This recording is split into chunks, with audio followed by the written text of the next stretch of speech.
सुप्रभात बच्चों, मैं अशोक सर आज के वीडियो में वर्ण के प्रकार लेकर प्रस्तुत हुआ हूँ। बच्चों, आप जानते ही हैं कि वर्ण के दो प्रकार हैं, स्वर वर्ण और व्यंजन वर्ण। आइए अब हम इन वर्णों यानी स्वर वर्ण और व्यंजन वर्ण का विस्तारित जानकारी प्राप्त करते हैं। स्वर वर्ण वे वर्ण होते हैं जिन्हें स्वतंत्र रूप से बोला जाता है। बच्चों, इस वर्णमाला में आप देखिए स्वर वर्ण को दो भागों में विभाजित किया गया है, ह्रस्व और दीर्घ। ह्रस्व में आ रहा है अ, ई, उ, री, यानी अ, ह्रस्व ई, ह्रस्व उ और री। और दीर्घ में हम देखेंगे आ, दीर्घ ई, दीर्घ उ, ए, ओ, औ। बच्चों, तो हम यहाँ पर ह्रस्व ई को छोटी ई और ह्रस्व उ को छोटी उ, दीर्घ ई को बड़ी ई और दीर्घ उ को बड़ी उ भी बोलते हैं। यानी हम देखेंगे कि कुल मिलाकर स्वर वर्ण है 11। समझ में आया बच्चों? अब हम यहाँ पर वर्ण यानी स्वर वर्ण के ग्रुप में आए कुछ अन्य वर्णों को भी देखेंगे। आइए अब उनकी जानकारी लेते हैं। अ, जिसे हम अर्ध बिंदु कहेंगे। बच्चों, यहाँ विशेष ध्यान देने वाली बात यह है कि अर्ध बिंदु का प्रयोग हम तब करते हैं जब हम किसी अंग्रेजी शब्द को हिंदी में लिखते हैं, जैसे ऑफिस, कॉलेज। यहाँ ये अंग्रेजी शब्दों को हम जब हिंदी में लिख रहे हैं तो वहाँ हम अ स्वर का इस्तेमाल कर रहे हैं। अब दूसरा देखिए, अनुनासिक लिखने का तरीका भी देखिए, जिसे हम चंद्र बिंदु भी कहते हैं। अ और चंद्र बिंदु में ऊपर में अ में बिंदु नहीं होता है और चंद्र बिंदु में हम एक जैसा लिखकर ऊपर एक बिंदी देंगे। तो अनुनासिक का हम उदाहरण देख सकते हैं, माँ, चांद, ये सब क्या है, चंद्र बिंदु द्वारा हम लिखेंगे। तीसरा है अनुस्वार। अनुस्वार लिखने का तरीका देखिए, इसके उदाहरण हो सकते हैं जंगल, कंगन इत्यादि। अंत में आता है अह, यानी इसे विसर्ग कहते हैं। विसर्ग का उदाहरण हो सकता है अतः, प्रातः। समझ में आया बच्चों? इस तरह से हमने स्वर वर्ण का संपूर्ण ज्ञान लिया। आइए अब हम व्यंजन वर्ण का विस्तारित जानकारी लेते हैं। व्यंजन वर्ण वे वर्ण होते हैं जिसे स्वर वर्ण के सहायता के साथ बोला जाता है। यानी व्यंजन वर्ण को स्वतंत्र रूप से बोल नहीं सकते, इसे बोलने के लिए हमें स्वर वर्ण की आवश्यकता होती है। व्यंजन वर्ण की कुल संख्या है 41 यानी 41। तो हम देखेंगे कि वे व्यंजन वर्ण क्या है।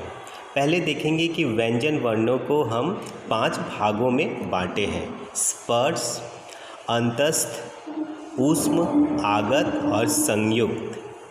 तो यहाँ पर देखेंगे स्पर्श में आ रहा है क, ख, ग, घ, अंग, च, छ, ज, झ, य, ट, ठ, ड, ढ, मूर्धन न, त, थ, द, ध, न, प, फ, ब, भ, म। तथा यहाँ हम देखेंगे कि 2 अतिरिक्त व्यंजन भी है, वे है ड़, ड़। इसका उच्चारण बच्चों आप सटीक कीजिएगा। इसका उच्चारण करते हुए आपके जीभ को फोल्ड करना पड़ेगा, यानी ड़, ड़। अब आइए अंतस्थ व्यंजन को जानते हैं। यह 4 है, य, र, ल, व। आगे बढ़ते हैं। आगे हम ऊष्म व्यंजन को देखेंगे। यह भी 4 है, श, स, ह। अब हम आगत मतलब होता है जो व्यंजन वर्ण विदेश यानी बाहर से आए हैं। ज, फ, ये है आगत वर्ण। संयुक्त व्यंजन तो आप जानते ही हैं, वे हैं छ, त्र, ज्ञ, स्र। इसे संयुक्त व्यंजन इसलिए कहा गया है क्योंकि यह 2 व्यंजनों के मेल से बना है और वे व्यंजन है छ, त्र, ज्ञ, स्र। अब बच्चों मैं आपको अतिरिक्त व्यंजन यानी ड़ के बारे में बताने जा रहा हूँ। अतिरिक्त व्यंजन यानी ड़। बच्चों आप देखेंगे कि इन 2 अतिरिक्त व्यंजन के उच्चारण एक जैसे हैं, परंतु इनके लिखावट यानी लिखने का तरीका और प्रयोग अलग अलग है। बच्चों आप इस पर विशेष ध्यान दीजिएगा कि जब इन 2 अतिरिक्त व्यंजनों की उच्चारण आप करेंगे तो आपका जीभ जो है वो फोल्ड होते हुए उच्चारण करेगा।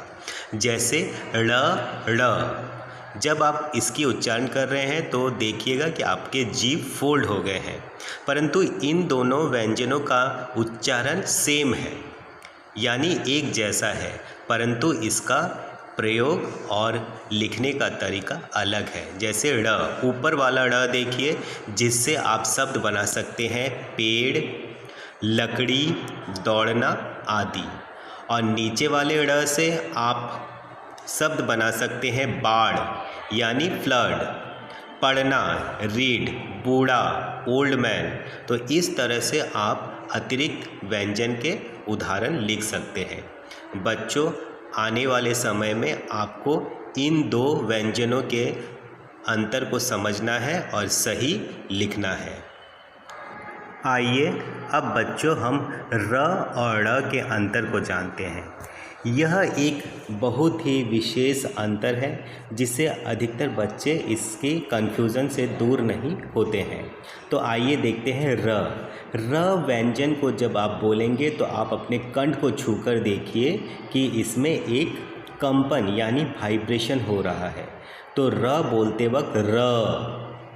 बोलते वक्त हमारे कंठ में एक वाइब्रेशन हो रहा है। इसी के साथ हम इसका उदाहरण देख सकते हैं। र यानी रथ, रोटी, रामायण आदि। और ड़ के उच्चारण में देखिए कि आपका जीभ फोल्ड हो रहा है।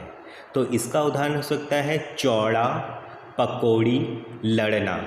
तो बच्चों यह 2 व्यंजन हैं जिसमें बहुत कन्फ्यूज़न होता है, तो आप इस कन्फ्यूज़न को दूर करेंगे और र और ड़ के वास्तविक उच्चारण के साथ सही शब्दों का प्रयोग करेंगे। मैं आशा करता हूँ कि आप सभी ने आज स्वर और व्यंजन का संपूर्ण ज्ञान लिया। इस वीडियो को आप अच्छी तरह से देखेंगे और मैं आगे इनके PDF को भेजूँगा। तब तक के लिए धन्यवाद।